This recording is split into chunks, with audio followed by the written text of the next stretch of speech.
thanks everyone for coming out tonight. And thank you everyone who is tuned in on Zoom. I think we got about 30 people online. Yeah, glad you all could make it. Glad you were interested in this topic. I sure am. But before we get started, I just need to do my quick commercials here for what's coming up at the Erie Canal Museum. It's an exciting time, it being the bicentennial and everything. And in fact, tomorrow, we'll be happy to unveil, along with Willow Rock Brewing here in Syracuse, a new bicentennial IPA commemorating the bicentennial of the Erie Canal. There'll be a happy hour, and you can hear me talk about beer in the Erie Canal a little bit at 5:30 up at Willow Rock tomorrow, but there'll be a happy hour kind of the whole evening that'll benefit the Canal Museum. So hope we can see you at that. And then our next Sloan lecture series. Thank you, as always, to the Winifred and DeVillo Sloan Family Fund for supporting this series of talks this year. They're also helping us support our next talk on June 7th. That will be at 3 p.m. That's a Saturday. And it's booked that day to line up with the bicentennial, one of the biggest events that happened on the canal in 1825. That was the farewell tour of the Marquis de Lafayette, who was visiting for the 50th anniversary of the Revolution. He took a canal boat right through here in Syracuse and stopped in town for a day. So we're happy to be hosting Julien Icher, the president of the Lafayette Trail, who will be discussing Lafayette's visit to Syracuse and his relationship with the Erie Canal. That'll then be followed by a brief walking tour to Clinton Square, where there is a new monument or historic marker to Lafayette that was put up by the Daughters of the American Revolution a couple of years ago. We're also happy to be working with them and the Hotel Syracuse as well. We're sponsoring that talk. And then we will end at Talking Cursive Brewing Company, who will also be unveiling a bicentennial beer. We've got a bit of a theme here going, I guess, that will benefit the museum based on Lafayette, who would have sailed a canal boat right past their location. So anyway, all that said, let's get talking about the history of labor and labor organizing on the Erie Canal. Before we get started, it's good practice in history to place yourself where you are in history and who's giving this history. So I am the son of two longtime union workers. My mom was a teacher, my dad was a truck driver, and I benefited greatly from them having those great, well-paying, secure jobs. I'm also a member of Adjuncts United at Syracuse University as well. Proudly got to become a member a month ago. So broadly speaking, I like labor unions, think they're generally a good thing, though as we will see, they have a bit of a complicated history. And today we're going to be talking a lot about labor unions, but also more broadly, labor on the canal in general. So to get started, same mistake I make every single time.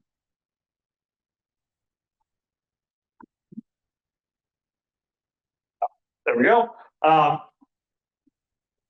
To start us off, we've got to talk about when they start digging the Erie Canal. Canal construction began July 4th, 1817 in Rome, New York. It was an audacious plan to build a 40-foot wide, 4-foot deep ditch across New York State, 363 miles in length, overcoming 571 feet in elevation through the use of 83 lift locks and many other engineering challenges. And importantly, it was paid for by New York State. There had been some earlier attempts to build the canal or to modify the Mohawk River Valley out in eastern New York, which is an ideal natural passageway through the Appalachian Mountains with a private corporation. However, they were continually kind of cutting corners that ended up costing them in the long run, that made it so it was not successful. And by 1817, there was enough public pressure that the state decided to build this canal itself. Or at least they put up the money for it, because it would not be the state that would be in charge of digging really what's generally considered America's first public works project. Instead, New York innovated a system that's still used today in most major infrastructure projects. They contracted out the work. They had contracts about half a mile to 2 miles in length, which were bid out to generally local contractors, often kind of the most prominent individuals in different towns throughout the state. The Canal Commission's treasurer, Myron Holley, argued that this was a more equitable way to go about contracting rather than having large contracts or having the state itself run it. The idea was kind of the wealth, the $7 million would be spread out across the state. The great labor historian Peter Way argued in his book Common Labor that it was more so because the state did not have the bureaucracy and kind of capacity at that time to do this work responsibly. This was a huge undertaking they were about to do. The average industry at the time generally employed about 5 to 20 individuals within those shops. The Erie Canal was going to require about 500 to 1,000 workers at any given time. So it's a whole kind of scale larger in workforce you need for this. But by contracting the work out, they could make these sections a bit more manageable. So what were these contractors offering those early canal laborers? One canal contractor had a recruitment ad that told of, quote, meat 3 times a day, plenty of bread and vegetables, with a reasonable allowance of liquor, and $8, $10, or $12 a month for wages. So as you can see, workers were only being paid partially in wages. They were instead paid largely in kind, in food and board, and of course in plentiful amounts of alcohol. Way estimates they got about 10 to 15 ounces of whiskey a day on the job.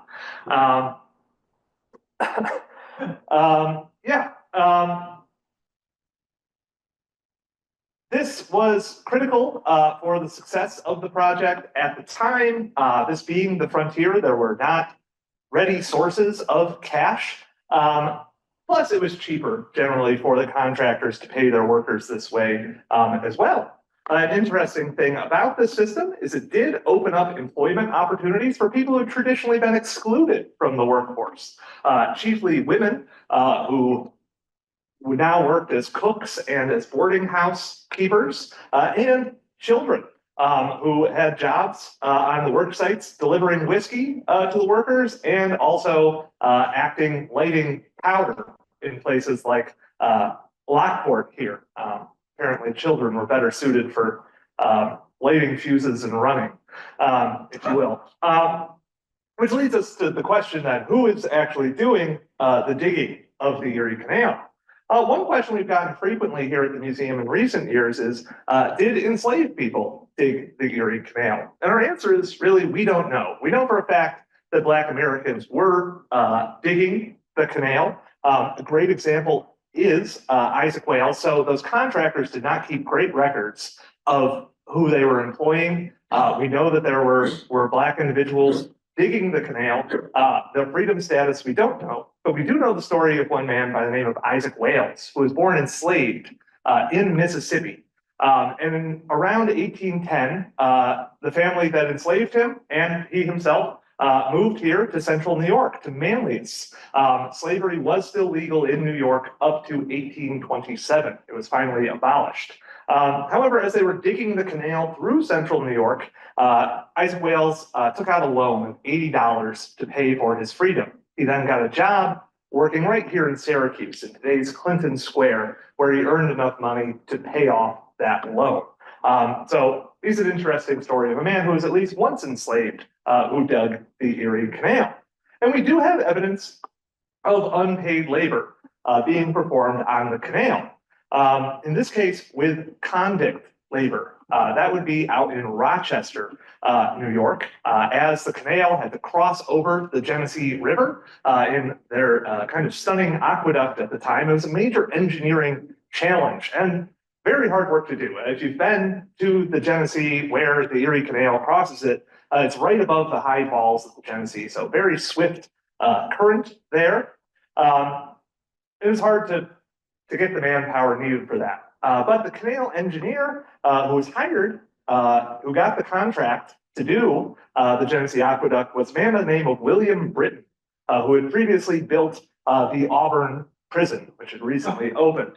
And in 1821, as they continued to grapple with how to build this canal, he struck upon an idea that he could get prisoners from Auburn. And he imports around 30 prisoners to an island in the middle of the Genesee, presumably to prevent their escape to work on the aqueduct. This does not succeed well. Most accounts say the prisoners were generally more focused on escaping than building the canal, and in fact, 7 of them did. Didn't work out there. I mean, it worked out for the prisoners. They got away. But anyway, we see the early beginnings of convict labor in New York as well. But the big group that is typically associated with digging the Erie Canal are immigrants. And one quote in particular has drawn a lot of controversy in the canal world over the years, and that is from the January 25th, 1819 Canal Commissioner's report that said, quote, "A very few of the contractors are foreigners who have recently arrived in this country, and 3/4 of the laborers were born among us." This has been used at times to push back on the idea of immigrant labor building the canal. But a few important things to note. This was written in 1819. They start in Rome because the easiest section of the Erie Canal to dig is the middle division. It's also one of the most heavily populated sections of upstate New York at that time. This was pretty much just digging a ditch, more or less. It's believed that once you get into the more complicated sections in eastern and western New York, especially in places like Lockport, where you could not as easily just kind of supplement your wages, like a lot of central New York farmers seem to have been able to do, you get a more and more immigrant-based workforce. And that report already indicates that 1/4 of the workforce was already immigrants. The group that will become most associated with the canal are, of course, the Irish. And we already have evidence of the Irish working on the canal from the previous year's Canal Commissioner report. In 1818, the Canal Commission told of 3 Irish laborers out by Rome, employed by the contractors Peace, Mosley, and Dexter, whose work included finishing the banks and towpath in addition to digging the ditch itself. It took these 3 men 16½ days to complete the excavation of 249 1/3 cubic yards of dirt. I did the math on that. If it was just loose topsoil, which it probably wasn't, it was probably much more heavy stuff, that's over 500,000 pounds of soil that these workers were moving in a little over 2 weeks. Yeah, you would want your 15 ounces of whiskey for that. And they were paid for that work 12½ cents per cubic yard. So each worker earned $1.88 per day for this backbreaking labor. And again, it's just going to get harder when you get to places like Lockport, as we'll soon see.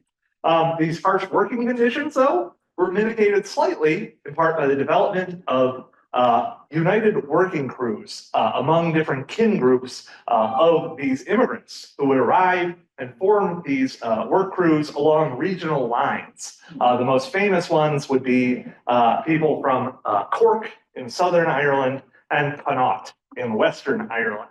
And this allowed them for an early form of collective bargaining power, as these work crews would often elect a leader to represent their collective interests with the contractors. So you get slightly better deals.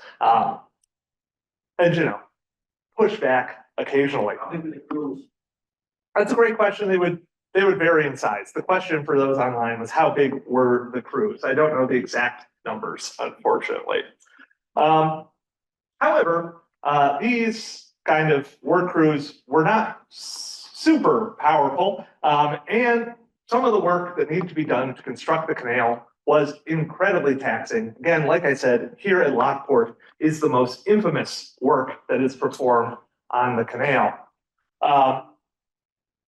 One contemporary quote at the time said, quote, "The Irish laborers grew so reckless of life that the signal for blasting, instead of running to the shelter provided for them, they would just hold their shovels over their heads to keep off the shower of small stones and be crushed every now and then by a big one."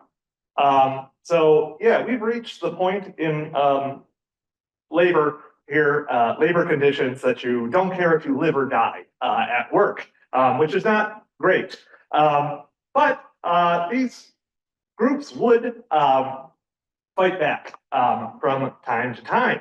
A great example of this occurred on Christmas Eve in Lockport in 1823, when the primarily Irish laborers digging in that section had enough and marched up the Niagara Escarpment where they were digging and attacked Upper Town. This was the more kind of genteel section, if you will, of primarily New England settlers who viewed themselves as kind of above these canal laborers. In the ensuing Christmas Eve riot, the Upper Town Tavern was burned to the ground. The militia was called out. Two of the workers were killed, as well as one of the Yankee labor contractors. 14 people were arrested and 20 more workers would flee. Soon after this, the state would take over kind of control of building this section of the canal. They realized that the contractors in this area had let the work get a bit out of hand, to say the least. So working conditions do improve slightly. It also leads, this riot and several others that happen in Lockport, lead to this further stigmatization of canal labor. At this time, the immigrants working on the canal were from a variety of different backgrounds: German, Scottish, Welsh, French Canadian, and Irish. But it becomes increasingly more associated with Irish and Irish Catholic, especially labor, and therefore became stigmatized for other ethnic groups. By the time they start digging extensions of the canal, you will have almost an exclusively Irish workforce. No one else would, quote unquote, lower themselves to digging in the ditch. So, like I said, though, over the next 40 years or so, New York and many other states expanded their canal systems, and we can see some interesting developments there. After the canal opens in 1825, there's actual reliable data on wage rates. We find that there's a very high rate of turnover for what's called common labor. That's the people digging the ditch. About 20% of the workforce turned over every single month. This was less so with the so-called skilled jobs, these ones that required additional training, things like carpenters and masons. They didn't turn over as much, and they were paid slightly higher. And how many months people generally work before they quit? The question of how many months they worked before they quit, we don't have that data exactly. That was just like, they didn't keep full track, but this was just kind of an aggregation of all the data. How many people came and got tired of it? In many cases, yes. The cheapness of labor at the time and the relatively high turnover rate seems to have made the canal administration very hesitant to ever invest in new technology, and instead relied increasingly on pretty cheap labor to do things like pile driving, and ice breaking was primarily done by hand, even when technology existed to do this better and more efficiently. Over the years 1828 to 1881, common laborers doing basic canal digging saw an annual raise of 1.6 cents a day per year. That's also over the broad sweep of time. That's an average. Most years, your wage stayed completely stagnant. And we actually see pay cuts in the 1840s and 1870s. Meanwhile, skilled labor saw pay increase of about 3 cents a day per year during that same time period. So very little adjustment for wages over that time. Again, we also see that wages are lower during the winter time as more people were unemployed throughout New York State. And sometimes, though, wages went up if there was an emergency, like a major canal break. Though the ease and speed with which people were employed for those emergencies suggests that there was chronic unemployment throughout the state during these decades after the canal opened. We also see, though, canal labor organizing to fight against some of these working conditions, including here out in Herkimer County. On February 9th, 1850, we have reports of a strike in Ferguson's, which is in Herkimer County. About 400 primarily Irish workers over 5 miles of the new expanding canal, they were expanding it from 40 feet wide to 70 feet wide, went on strike for the course of February. Contractors, though, hired strike breakers, and on February 24th, those striking workers actually attacked the encampment of the strike breakers, which led the sheriff of Herkimer to assemble a posse from surrounding towns, which was eventually given the authorization to open fire on the strikers. 4 would be shot, another 100 arrested, in addition to 38 who were already in jail, and the jail proved too full. So the courthouse had to be used as a temporary jail. So we see here canal laborers organizing and fighting for better conditions, but we also see that in many cases, the state and the contractors were willing to do pretty much any means necessary to break the power of this early attempt at labor organizing along the canal. So now let's talk about the people who worked on the canal itself. Your typical canal boat had 3 major positions. You've got your mule driver, who takes care of the mule and controls the towpath. This was typically a child, and they made between $5 and $10 a month. This is an exceptionally low wage. Most of the workers doing this were primarily people with no other options, orphans, runaways, that sort of thing. For slightly older people with more experience and kind of who were stronger as well, you could get the job as a helmsman or a steersman, steering the canal boat. They had to make sure the boat got safely into locks and make sure it got places safely. Those workers were paid $12 to $20 a month, which is obviously better than mule drivers. But if you compare it to people working in a factory or a mill at that time, it's several dollars less per month. And then finally, you have captains who supervised the crew and were responsible for the welfare of their cargo and passengers. These people made about $30 per month, though some labor historians point out that's less than other comparable jobs like train conductor at that time. Also, you have women working on the canals primarily as cooks on canal boats, though wage rates for them are a bit more hazy.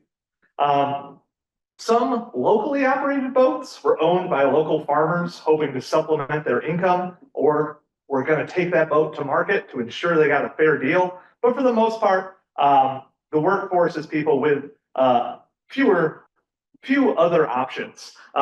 These jobs on the canal, which were I saw one historian describe it as a mixture between extraordinarily amounts of tedious boredom mixed with incredibly difficult backbreaking labor when you actually had to like load and unload your canal boats. These jobs primarily were filled by people with few options at the time, notably immigrants, people who were unemployed, and from other marginalized communities, notably Canal Corridor's Black American population. We actually see in the records of 54th Massachusetts Regiment, the first Black combat unit in the Civil War, 17 of those soldiers worked on canal boats here in New York, which is an interesting look at the diversity of the canal as well. The other jobs for the canal were things like people who worked in this building, the waylock, and lock tenders who operated the locks. These were fairly well paid. Income was graduated by how much traffic was at your lock. You'd be paid about $30 to $45 a month, and these were political appointments. They were pretty solid jobs, and you mainly only got them if you knew somebody in Albany. Over the kind of height of the canal, the 1830s and the 1840s, it's estimated that somewhere between 12 and 25,000 people were working on the canal.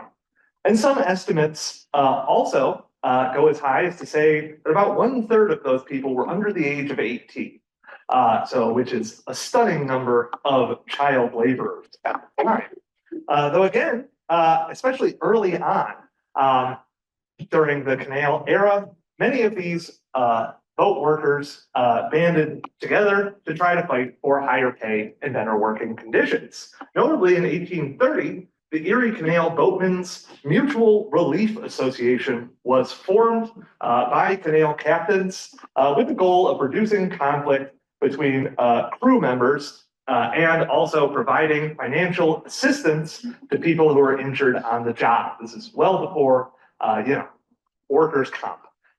So a lot of these early labor organizations function in part as insurance companies for these laborers as well. We also see in 1831 out in Rochester, boat caulkers, whose job was repairing canal boats, demanding $2 a day in pay. Whether they got it, I don't know, though the newspaper reports about it scoffed at the idea. They thought those boat caulkers were getting a bit too greedy, asking for big old $2. That's what working conditions were like on the water itself. The other major area, though, where the canal impacts labor is on its shores. The canal drove the development of many new industries, which utilized the canal's incredibly efficient and cheap transportation, as well as many times its water power to grow things like we see here, mills. These are textile mills out in Utica. You also have significant ones out in Little Falls and Cohoes. There are flour mills in Rochester. Here in Syracuse, you have the booming salt industry. You have factories that make agricultural tools, clothing, barrels, gears, typewriters, guns, iron and steel. Anything you want, you could probably make it in a canal side factory. And the Canal Corridor rapidly begins industrialization. And the workers in those plants soon begin forming their own labor organizations. For instance, here in Syracuse, you have the founding of the Syracuse Union House in 1836, which acted as a mutual aid society for the laboring class. Funds were raised there and distributed to assist people who were ill and people who were widowed from industrial accidents. And eventually, this would grow into the Industrial Association, founded February 2nd, 1843, it consisted of people in a variety of different trades. And they came together with, quote, a plan of forming associations for mutual protections, securing the laboring classes their rights. At the Union House, they often had a lot of social gatherings to help build solidarity, hosting picnics, social gatherings, and dances, while also hosting lectures to educate workers, both broadly and on their rights. And they advocated for a number of different positions for workers, advocating for less hours, just set wages, not even necessarily raises in wages, though they appreciated that, but just working on a factory and knowing how much you're going to get paid that day. And also, this was primarily a craft workers kind of organization, so they fought for the maintenance of skilled positions rather than moving labor over to more machine-based labor. And by the 1850s, we see a lot of different small labor unions forming throughout the canal, enough of them that you're able to have kind of central labor bodies formed in different canal cities. For instance, in 1855, the Rochester Working Men's Assembly is formed out of the unions of local blacksmiths, tin plate makers, machinists, iron makers, carpenters and joiners, printers, clothing workers, tailors, barbers, cigar makers, and harness makers. So a lot of different industries are starting to see this nascent labor organizing within them. The other major thing that's making a difference in labor relations at this time was immigration. Thousands of immigrants will travel down the banks of the canal, many of them settling directly alongside the canal. This is an image from a German language newspaper out of Buffalo, showing the primarily German neighborhood there at the time. You can see the impact of immigration in census data from Onondaga County. In 1830, the county's population was 58,973, with a foreign-born population of 668. That was about a 1.1% part of the population. 2 decades later, by 1850, Onondaga County's population had risen to almost 86,000 people. The foreign population, foreign-born population, had increased to just under 17,000 people, representing nearly 20% of the county's entire population was immigrants. Many of them working in these canal side industries. And a lot of their backgrounds will play a major role in shaping labor organizing in the decades to come. And in fact, many different ethnic groups will form their labor organizations based around ethnic lines.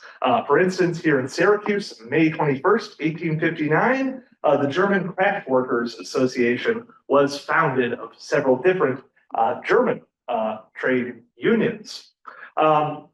This had its strengths, binding people together with additional solidarity and feelings of community, but it also had its weaknesses. A lot of times if you have, for instance, a German trade association, they are focused solely on the working conditions of German workers, which really kind of breaks off the overall solidarity and unity of working folks, which, as we will see throughout the remainder of this talk, has a lot of negative consequences.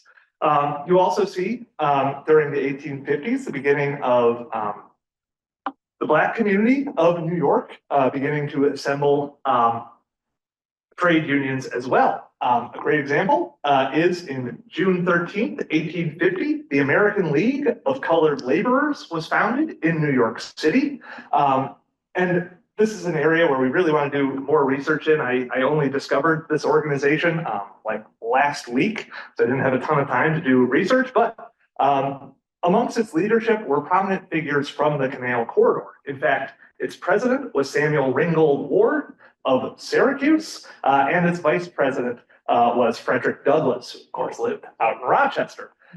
So more work needs to be done in studying that as well. And a lot of these organizations would often be involved in the other reform movements of the time as well. Things like the women's rights movement and the abolition movement, which were pretty prominent here along the canal. Which leads us to the Civil War. The Civil War is a massive moment in labor history. The need for men to leave the workforce in order to fight for the Union cause gave remaining laborers in the Canal Corridor significant bargaining power, and also led to major labor shortages, which resulted in an influx of women to the workforce as well. It was also viewed by many in the working classes as what was called a rich man's war and a poor man's fight, which led to significant working class discontent, especially among several of these immigrant groups, most notably the Irish. There's a significant demand at this time for war materials. Factories along the canal boom as a result. For instance, the woolen mills in Little Falls expand from 2 mills at the beginning of the war to 5 by the end. The iron foundries in Buffalo, Syracuse, and Troy boom, making things like cannons and even parts of the USS Monitor. While out in Ilion, the Remington Firearms Factory would see over 200,000 firearms produced during that 4-year span. However, those factories, while they had all of these lucrative government contracts, were regularly faced with a shortage of labor, which led to them often offering higher than average wages.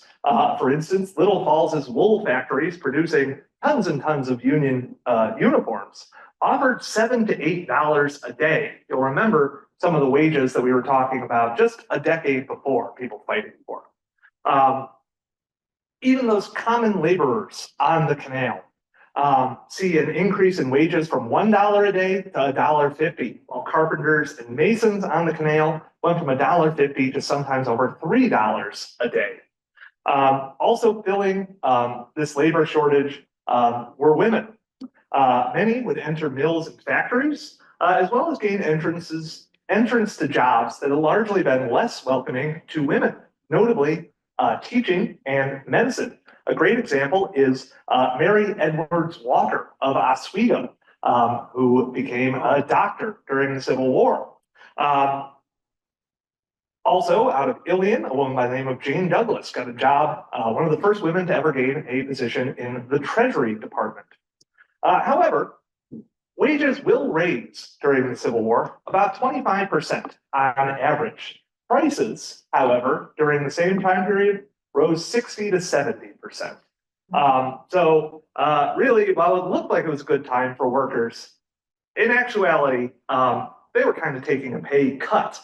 And the demand for higher wages will bring many new unions together and lead to major labor uprisings, especially in the capital region, which gives us a great example.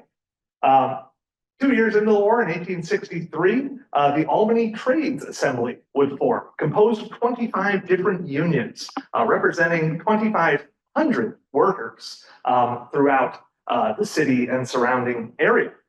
And on June 13th, 1863, the Trade Assembly would call for a general strike, which began at the canal side docks, where the canal meets the Hudson River.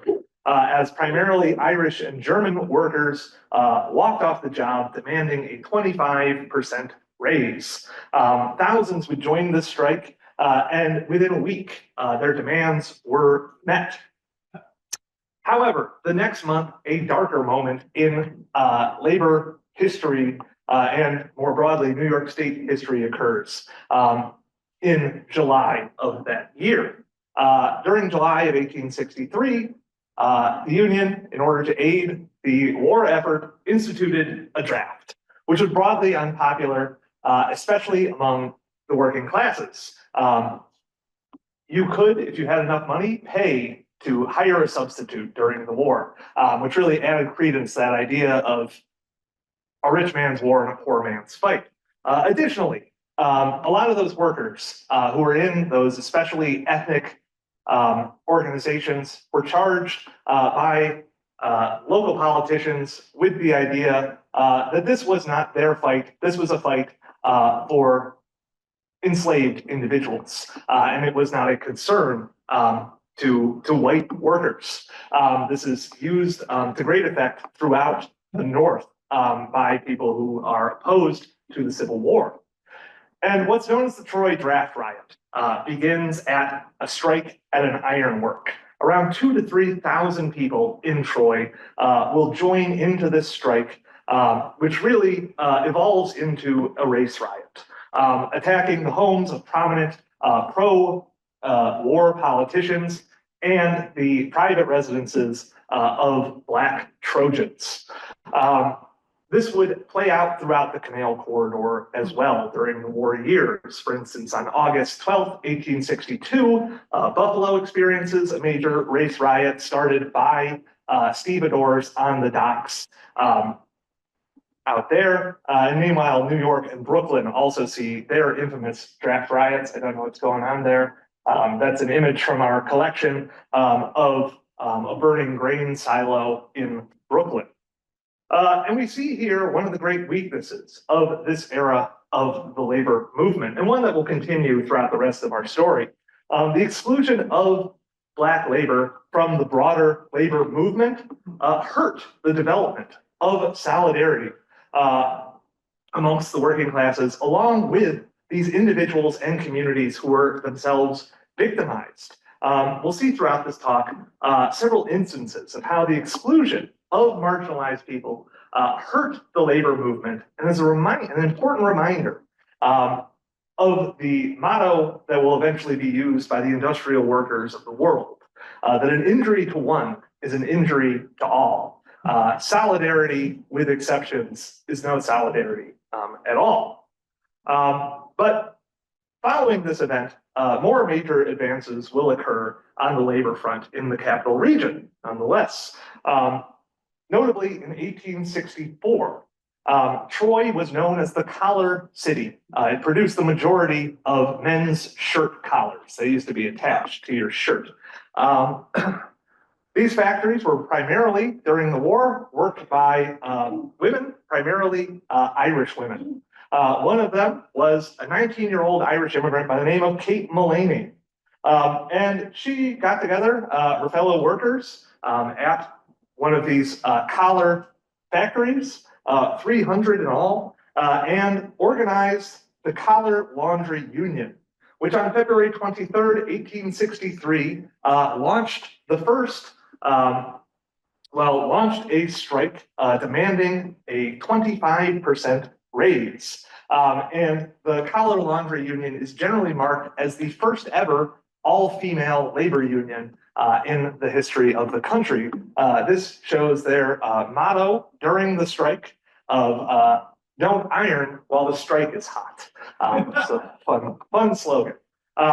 Kate Mullaney would soon become a star within the national labor movement, helping to organize women throughout the country. And she was made a vice president of one of the first national labor organizations, the National Labor Union, which was founded in 1866, which at first excluded African Americans from joining. However, in 1869, a colored national union, officially an offshoot of the National Labor Union, was founded. One of the Canal Corridor's most notable residents will leave the Canal Corridor, in fact, because of this. When Frederick Douglass was elected its president in 1872, he moved from his longtime home in Rochester to Washington, D.C.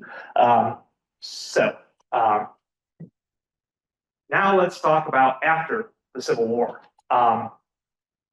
There's huge developments within labor and industry, as well as within migration patterns to northern industrializing towns like those along the canal.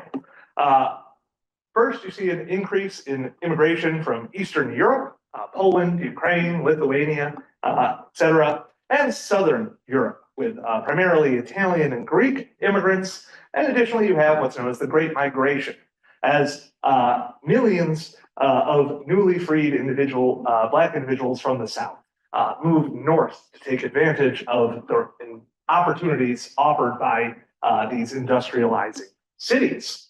However, that new opportunity of industrialism is, so-so. Industrialism increases markedly after the Civil War. You see a further degradation often in labor conditions, as well as the growing prominence of monopolies and trusts, which further drive down wages and working conditions. And you also see periodic economic collapses, most notably the 1873, what's now called the Long Depression, but at the time they called it the Great Depression. They didn't know that there was another depression coming up that would have that name. So things were bad by the late 1870s, and things come to a head in 1877 with the Great Railroad Strike, a nationwide strike of America's railroads. It's estimated that about over the 45 days of this strike, 50% of the nation's freight did not move. And Buffalo, Syracuse, and as we see here, Albany became major centers for this radicalism, destroying trains and tearing up tracks, as well as they fought for better working conditions. However, President Rutherford B. Hayes would call out federal troops to put down this strike. Nationally, around 100 workers would die during that time period. But out of its ashes, formed a number of different organizations like the Knights of Labor, a national labor organization, as well as political parties, notably the Populist or People's Party, which would be a major third party during that era. Over the 1880s, we see further swelling and better organization of labor unions, with groups like the Knights of Labor and then the American Federation of Labor, founded in 1886. Which represented a conservative approach to especially craft organizing. So the idea that you'd organize people who do your job at the factory. In theory, your factory can have like 8 different unions at it, all of which are kind of competing with one another. But you also have more radical approaches as well, with groups like the International Working People's Association, which was anarchist in its nature. They began growing. And they called on May 1st, 1886 for a general strike in favor of a nationwide 8-hour workday. It's estimated that between 300,000 and 500,000 walked off the job nationally for this strike. It's a huge moment. And on May 3rd, a rally was held outside of Chicago's McCorvist Harvesting Machine Company, which had previously been formed in the canal town of Brockport, right on the banks of the canal. Again, asking for an 8-hour workday. Chicago's police would open fire on these workers, killing 2. The next day, workers would rally in Haymarket Square to protest those killings. At some point, a bomb was thrown at the police. It's unknown by who. And in the resulting aftermath, 4 workers would be dead, as well as 7 police officers. 8 of the prominent anarchist labor organizers were arrested for conspiracy, despite only 2 of them having been present in the square at the time. They would all be found guilty and sentenced to be executed. 4 of those would be carried out. And this is an international story. It's pretty well regarded that a lot of those folks who are executed were set up. And there's really even questions about who threw the bomb. It may have been the police themselves. And it rocks the world of labor. And as a result, May the 1st becomes recognized as International Labor Day from then on. This further relates to the Canal Corridor, though, because a young Lithuanian Jewish immigrant was working in a garment factory in Rochester when she heard about this Haymarket affair and was radicalized. She soon became involved in the local labor movement, as well as in the cause espoused by those Haymarket martyrs. That would be Emma Goldman, who would become America's most infamous anarchist and labor organizer for kind of the next 40 years or so before she would eventually be deported from the country for her beliefs. Yeah, so let's go back to the canals though real quick. Working conditions on the canals in the late 19th century largely mirror a lot of the labor conditions in factories along the canal. Work is being sped up and routinized. A lot of the kind of more homey ideas of the canal, the more romanticized version of the canal, it's long gone, though, as we know, that didn't really exist either. We have an article from the late 1800s that discussed some of these practices. Boats would be doubled up. So you'd have a mule team pulling two boats, meaning you have the same amount of workers, but hauling twice as much. You have this group system. You also have more and more corporations buying out canal boats.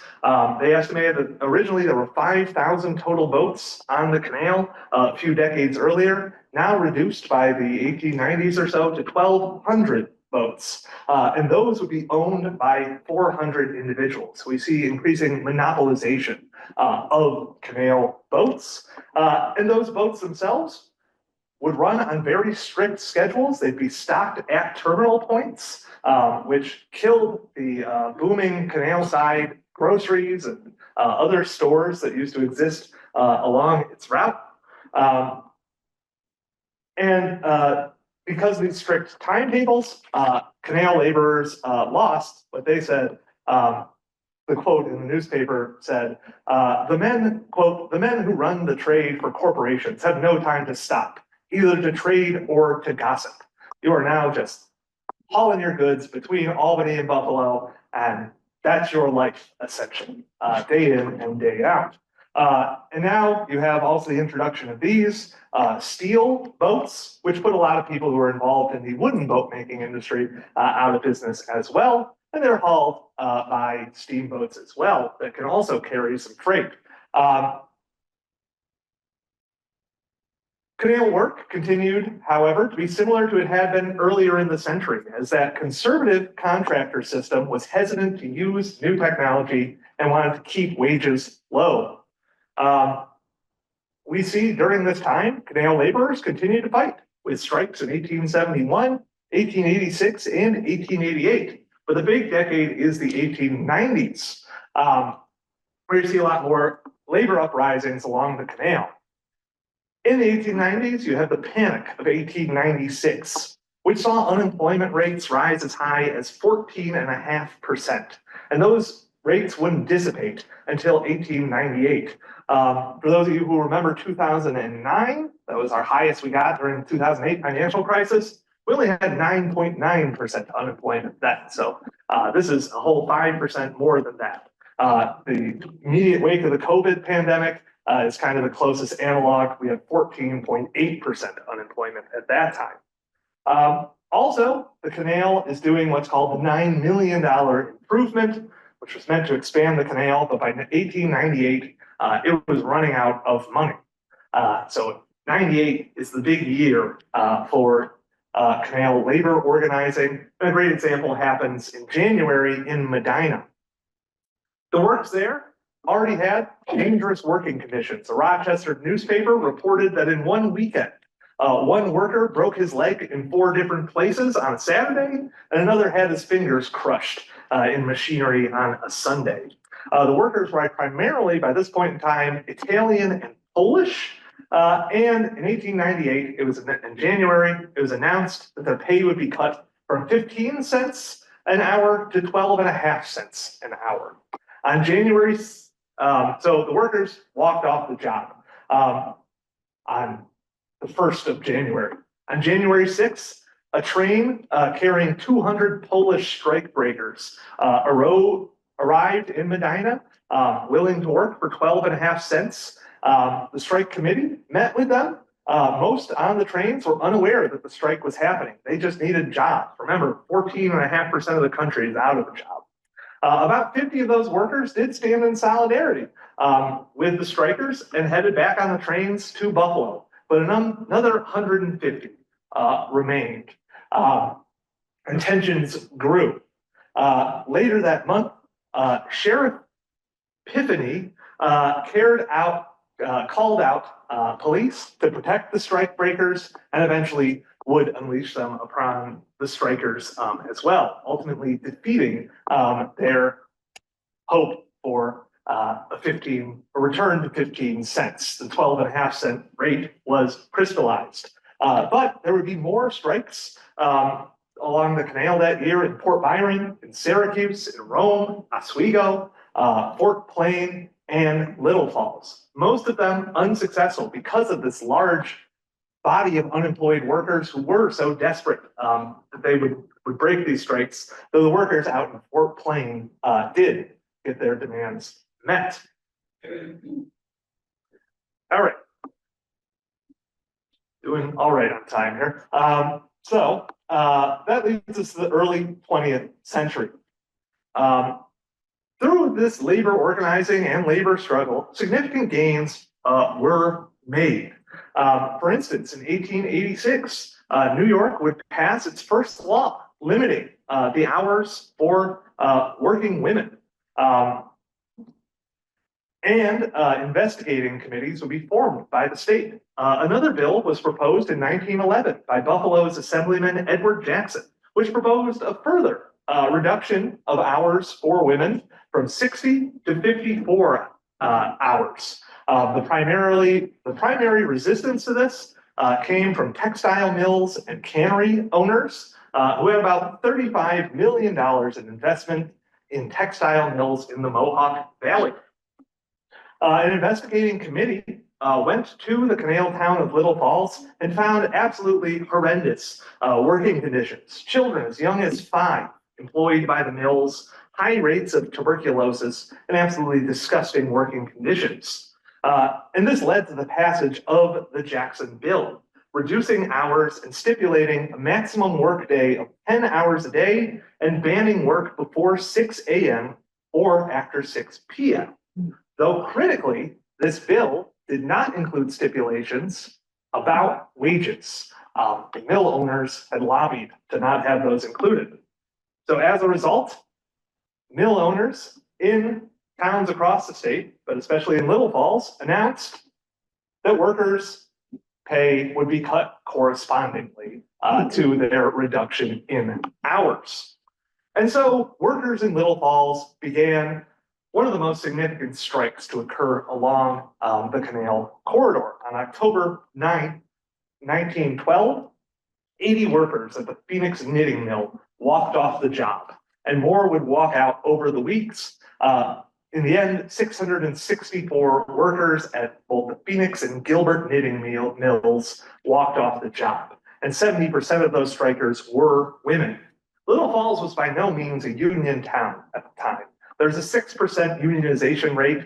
There were 12 unions, but in the textile industry, there was only one, the Jack Spinners Union, an AFL union that only represented, well, jack spinners, which is something you do in a textile factory. I don't know exactly what. They had 75 members. They made $2.60 a day for 60 hours a week, which was better than workers out in Cohoes who made $2.13. But half the Little Falls employees made less than $9 a week, and women made less than $7.50 a week, which the investigating committee determined was kind of a living wage. As soon as these strikers walked off the job, labor organizations throughout the state sprung into action. Notably, the Socialist Party mayor of Schenectady organized fellow Schenectady socialists to head out to Little Falls to speak to the strikers. However, citing city ordinances that forbade more than 20 people from congregating in the street and another requiring permits to meet, Mayor Lunn was arrested by the local constabulary for inciting a riot when he read the radical Gettysburg Address in Clinton Park.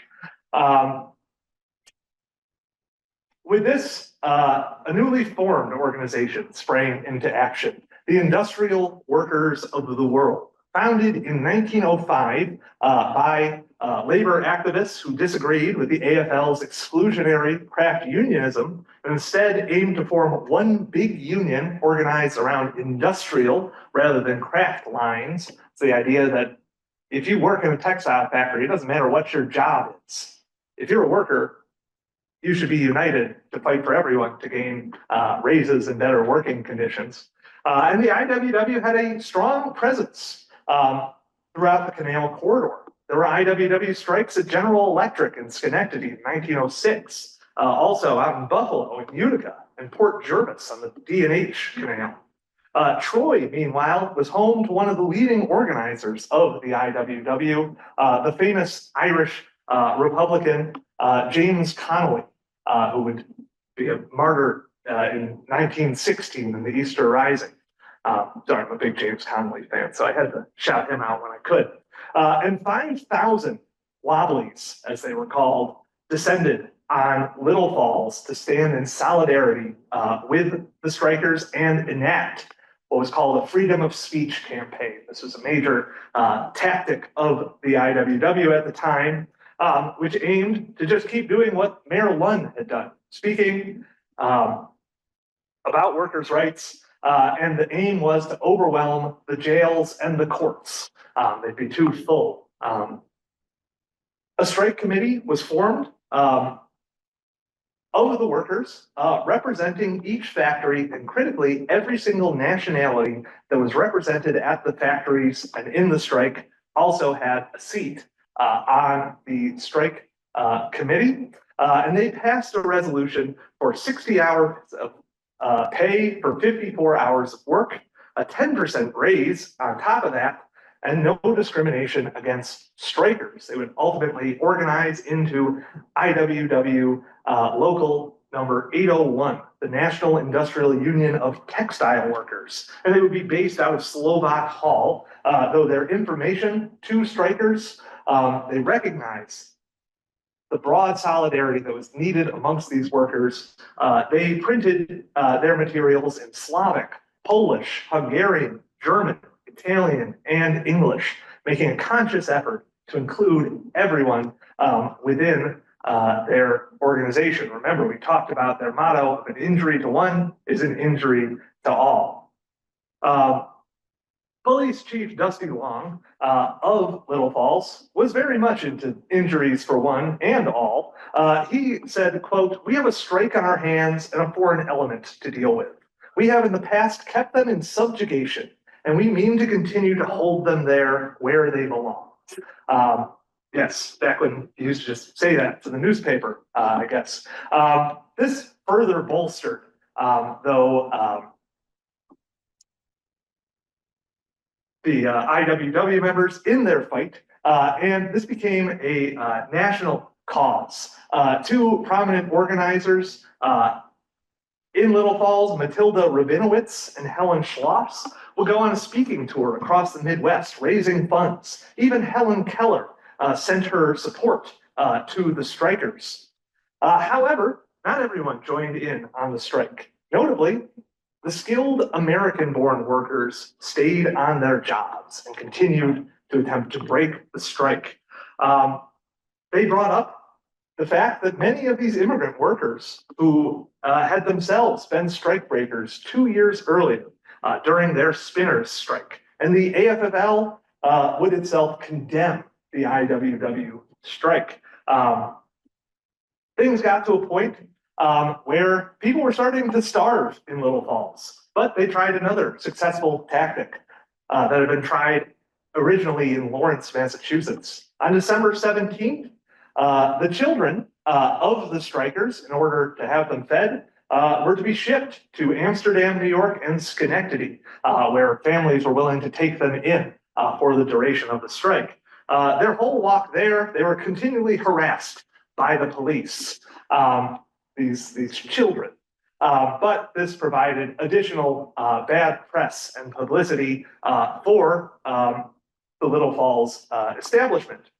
And so on January 2nd, 1913, the workers finally agreed to a settlement with the knitting mills, which met all of their demands, though Critically, this strike is nationally known for having sapped a lot of the power of the IWW, who would have to spend a considerable amount of its money on those court cases. And many of the key organizers from Little Falls moved on to other IWW strikes across the country, leading eventually to their collapse in Little Falls. And World War I would further weaken the IWW, as many of its leaders would be arrested and deported for speaking up against the war. This is an interesting image from that strike, though. This is those Wobblies in jail with the flag for the IWW that they made while in jail. So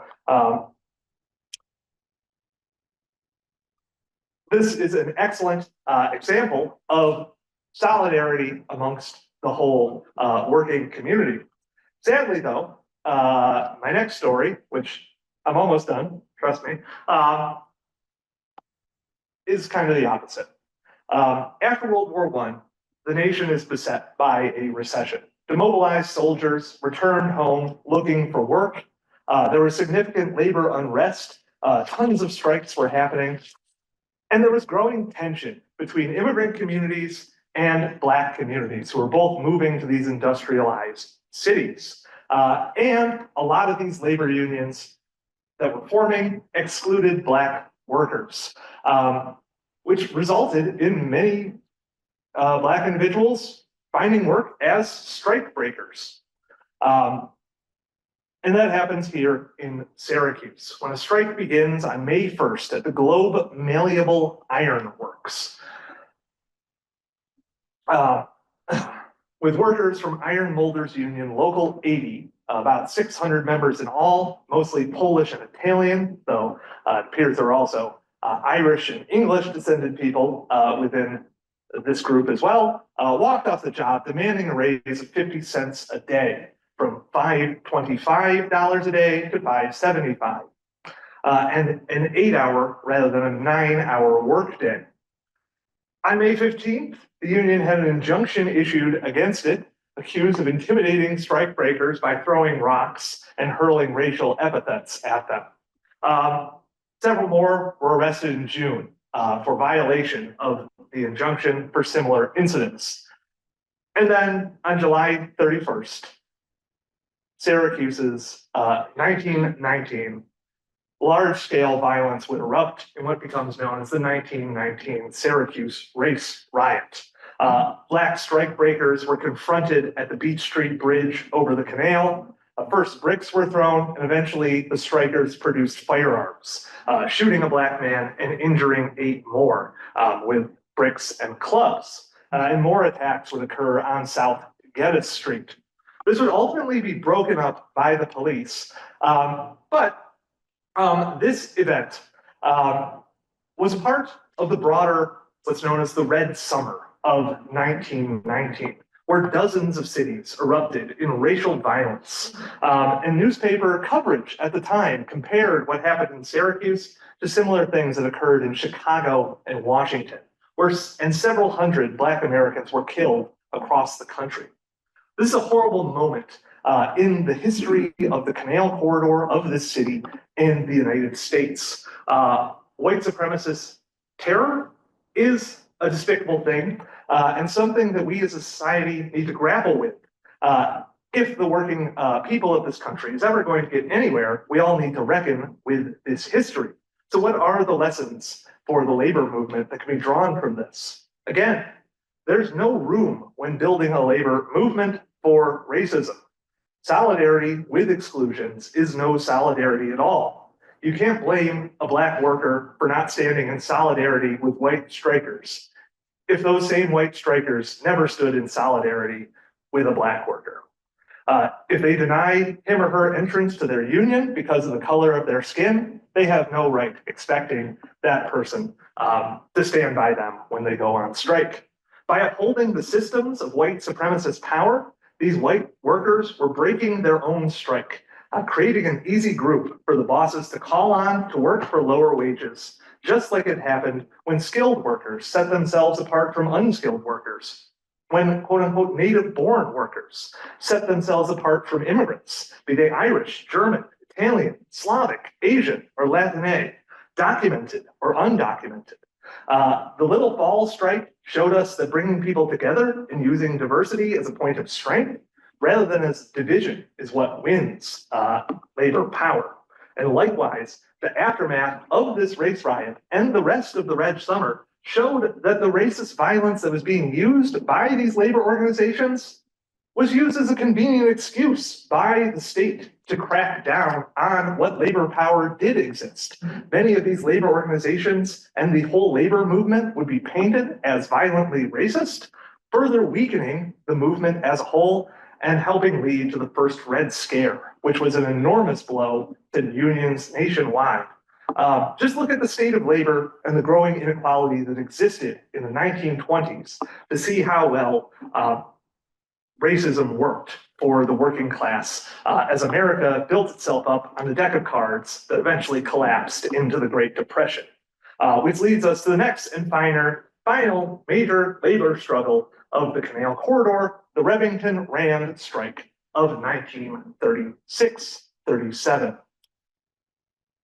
Originally founded in 1816 by Eliphalet E. Remington, to manufacture rifled firearms, Remington moved his business to the banks of the newly completed Erie Canal in 1828.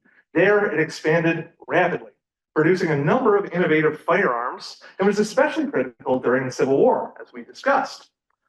During that period, the factory increasingly employed women, and the company began diversifying its product line as the wartime boom allowed for an additional capital investment in production. Other products produced by Remington included farm equipment, sewing machines, and most famously, typewriters, which soon developed into the other primary business of Remington and Sons. By the end of the 19th century, two enormous Remington facilities, seen here, occupied both banks of the canal. One, famous firearms factory, the other, the Remington Typewriter Company, which was actually sold from Remington family ownership in 1886. In 1827, the Remington Typewriter Company merged with Rand Cardex to form Remington Rand, which operated factories throughout the Canal Corridor. During the New Deal, workers at Remington Rand organized a labor union with the AFL-L's District Council of Office Equipment Workers. Labor unions are so great at naming themselves back in the 1800s. In 1936, Remington Rand began saying it might close some of these plants. So workers at the Syracuse and Tonawanda factories initiated a strike that soon spread to all 6 of the company's factories, including the one pictured here. James Rand, president of the company, refused to bargain with the union, and the strike dragged on for almost a year. Rand began an aggressive union-busting campaign and developed what has become known as the Mohawk Valley Formula, focused upon eroding public support for striking workers by labeling them as outside agitators, as un-American and opposed to law and order, while simultaneously attempting to weaken solidarity within the union through disinformation, the hiring of strikebreakers, police, and judicial intimidation.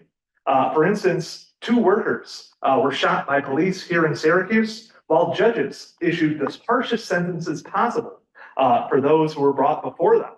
A great example occurred here in Syracuse when 2 teenage girls were sentenced to 30 days in jail for merely waving a rubber rat at strikebreakers. They also would amplify the voices of dissenting union members, including through the recognition of company unions. However, the recently established NLRB overwhelmingly sided with the workers, laying out in detail the numerous ways Remington Rand violated the workers' labor rights. But Remington fought that order in court for 2 more years. The workers ultimately agreed to a settlement in April of 1937, almost a year after the strike had began. And though they had to contend with the company unions for another 3 years, those finally disbanded in 1940. These tactics, though, used by Remington Rand are important to study as they became the playbook for union busting all the way up to the present, and are still frequently used today. So I don't know why these question marks keep appearing on the screen, but this is my last slide. I told Steph to throw something at me if I went too long. Yeah? Yes. Okay. We're almost done. Union organizing continued after the passage of the NLRA and New Deal reforms. Union density reaches its height nationally in the 1950s and 60s, where about 1/3 of all workers were in unions, and really the ultimate number of unionized Americans reaches its height in 1979, when 21 million Americans were members of unions. Though in 1947, the Taft-Hartley Act was passed, greatly reducing the ability of unions to effectively fight, while unions also entered into labor peace agreements in exchange for major concessions. So that starting in the 1970s, conditions were ripe for companies to begin offshoring and moving to states without strong union protections, primarily in the South, while governments began deregulation, all of which contributed to a substantial decrease in organized labor, with only about 10% union density nationally today. However, during that time period, the CSEA and the Public Employees Federation would organize the New York State Canal Corporation. They still work under a union contract today. And the Canal Corridor has been home recently to an upsurge in labor organizing, with one of the most significant unionization efforts in recent memory kicking off in 2021, when workers at the Elmwood Avenue Starbucks in Buffalo, New York, voted to become the first of the coffee giant's 9,000 stores to have a union. They were soon joined by another branch in Buffalo, and currently Starbucks Workers United has organized, just in a few years, 570 stores and 11,000 workers are members of that union, with 19 of those shops within the Canal Corridor. Though in 2023, Starbucks attempted to close all of the unionized shops in Ithaca, though an NLRB ruling later ordered them to reopen several, viewing it as an attempt to chill union organizing. Likewise, graduate school workers have formed several new unions throughout the Canal Corridor, including here in Syracuse, at Syracuse University, its grad students organized, and at SUNY ESF. Meanwhile, TCG Player, based here in Syracuse, became the first subsidiary of eBay to ever form a union. Though we just got the news this morning that they will be leaving Syracuse, and it's largely suspected they're moving to Kentucky in part to break this union, which they have not bargained with in good faith either. While out in Albany, their major Amazon warehouse attempted to unionize last year and continues that fight. And in Buffalo, their Tesla plants have been attempting to organize as well. So it's an interesting moment in the history of labor. You've seen it develop here over the last 80 minutes. Are there any questions?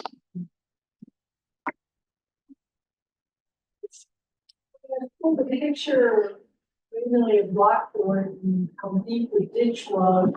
Yeah. I'm thinking, just shovel and pickaxe? What were the tools? Great question. What were the tools used in digging the canal? It is primarily just shovels and pickaxes. What you saw there out in Lockport, that they had to cut what's known as the deep cut through the Niagara Escarpment. So the canal they had to make a canyon much deeper than the canal usually was to get to the level of Lake Erie so it could have water. So that required some new drills. They only had black powder to blow up the rocks there. And then you could see those kind of early versions of cranes used to lift the rocks out.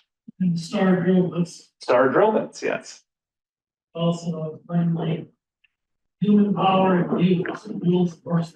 Yep, mules, horses, and humans were most of your. Yeah. Thinking about the year 1919. I Sure. was reading about Rome, New York had a major general strike, Yes. mainly copper and brass workers. Patrol the streets with barricades and the newly formed state police rode to Rome by horseback. Yeah. One thing I was reading said that some of these, mainly Italian laborers, declared the Soviet Republic of Rome. All right. Wow. The Roman Soviet. Yes. For those of you on Zoom, I know sometimes you can't hear what it said. It was discussed in 1919. Rome went on a general strike. I believe that year Seattle also had a general strike that was pretty widespread. Elizabeth, did you have questions? Someone on Zoom said, have strikers actually blocked the operation of the canal? Have strikers blocked canal operations? Some of the accounts of the strikes of canal workers seem to indicate that they did not allow boats to pass through the area. I did find an instance during that 1877 railroad strike of canalers on the Chesapeake and Ohio Canal in Maryland. They had created a blockade of 200 canal boats that prevented any further traffic on that canal. And I'd be very interested to see if anything like that happened in New York as well. Any other questions? There were Chinese and Question. Chinese involved. Yes, the question of Chinese labor on the canal, or more broadly, Asian labor. To our knowledge, no, I can't find much evidence of it. Chinese immigration to upstate New York isn't until at least the late 1800s. And from some of the work done by OHA, they found most of those laborers worked not on the canals, rather in like local laundries, primarily. Yep. Someone also asked you to repeat, when was the labor movement in the West Albany, New York Central plants?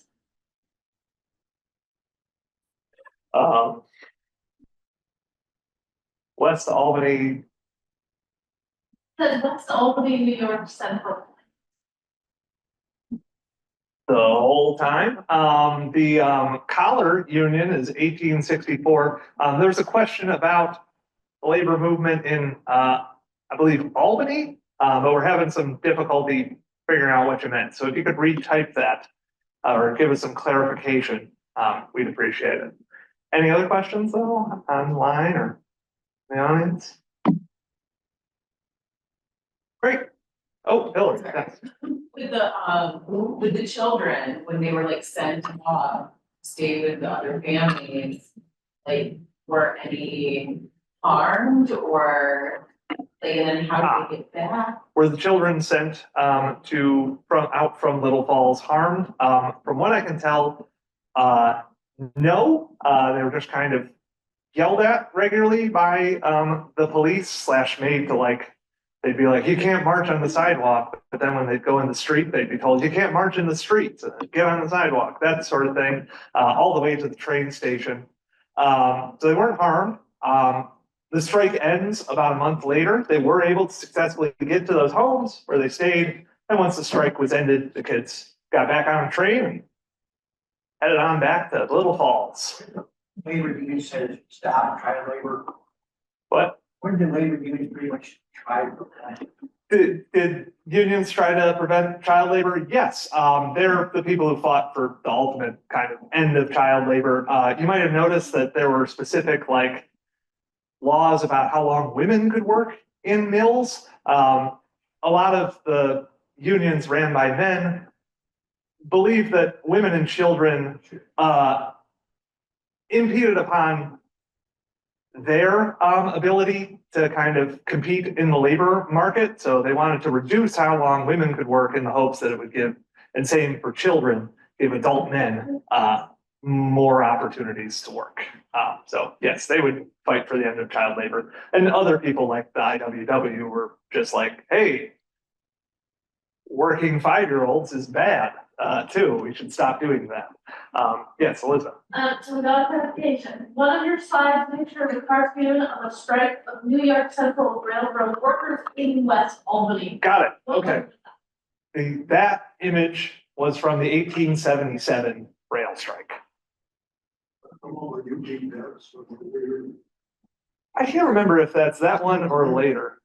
Yeah, I think that is the one that Debs got his start on. I didn't include it in the talk, but in 1900, as he was running for president, Debs stopped in Rochester on the Red Special, it was called.